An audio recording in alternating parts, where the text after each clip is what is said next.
What is up, ladies and gents? We are back. I'm the Guitarist562 and I do video game guides and walkthroughs. And in today's video, I'm going to showcase how to clear the challenge level of Torture Chamber of Screams 13 and above. Most of the dungeons basically are the same thing after 13. The bosses just have increased health pool and do more damage. That's what it feels like. So as you can see here, most of the mechanics for this dungeon are generally the same. But as you can see, we're walking away because we don't want to leave these trails on the ground, because look, when you don't do that, once you get the defense buff from the tank, you should walk out and drop those little blood clots outside. The next thing to note is a lot of the stuff that shows you how to block, it just kind of disappears, but that doesn't mean the timing has changed or anything like that. It's the same stuff, it just doesn't really show you. Number wise, it just kind of goes back to the old school version of Torture where you kind of have to guess, but there's like an added thing too. You see these little blood clots right there? I'm gonna replay this. See, the players have to block those blood clots from actually reaching the boss, but the problem with that is you can't consume more than one. So players have to be mindful of where the blood clots are coming from. You can see there's one north, south, and to the left and to the right. And if I were to consume two or more, I would be dead. So you can only consume one. So you have to coordinate with your group while also figuring out zombie placements and also body block the blood clots. So that way the boss doesn't get it and just kill everybody. So that's pretty much the only real thing in the dungeon that's different to increase the difficulty. So I'm gonna go ahead and move on to the next part. Now once you kind of line up, you know, the same thing as before, before I think like 60%, it's just around 3 different zombies. It's really easy. You can just kind of deduce what's going to happen next based off the zombie placements that are there available. Always keep one blood container full so that way he doesn't go into that wipe mechanic, especially in these challenge level dungeons. I know it's only 13, but if you're trying to go push to 25 or 30, it gets much more difficult.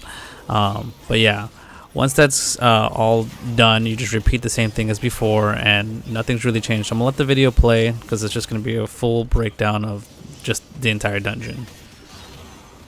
Oh, by the way, if you're a tank, you just stay on the boss the entire time. If you ever wonder why he starts to shoot early, it's because you're too far away and then he starts going straight into the crossbow mechanic, and you don't want that to happen. So again, just so you guys can see again, everyone runs out.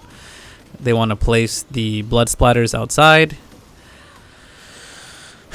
Again, I haven't done this in a minute, so I forget the debuff that happens when it is there. So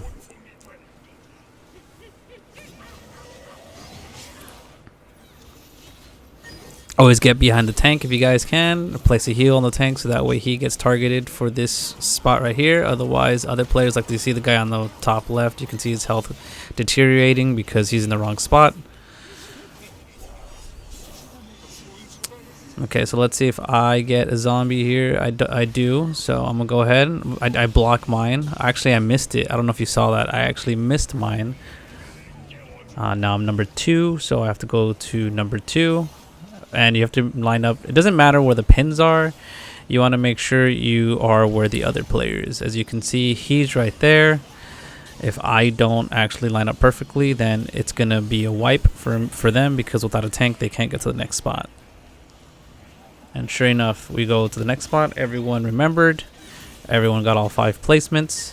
There's actually a strategy, so I think 4 to 5 people can all get their eye and see.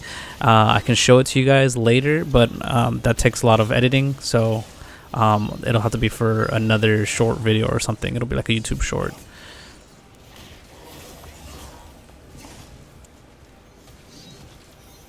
But yeah, it's a pretty fun dungeon. I definitely enjoy it. It's not my favorite though, that's for sure.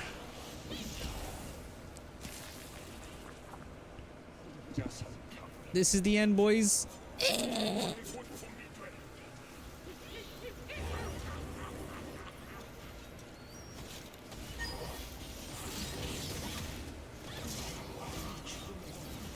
That's pretty much it. Just keep rinse and repeat, and be mindful that you don't overfill your blood containers. Keep it 4 out of 5 always. Keep always 1 active and nothing past 4.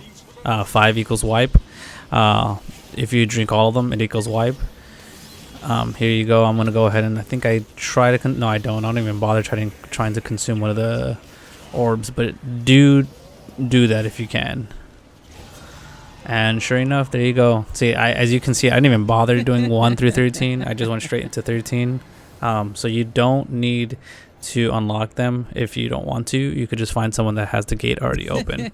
But that's how you clear the challenge level torture. So hopefully you enjoyed that video and learned something. Hit that subscribe button, and tomorrow or on another day I'll show you the Carmine challenge, because I know that's what people are struggling with this weekend. So thank you guys for watching, and as always guys, stay blessed.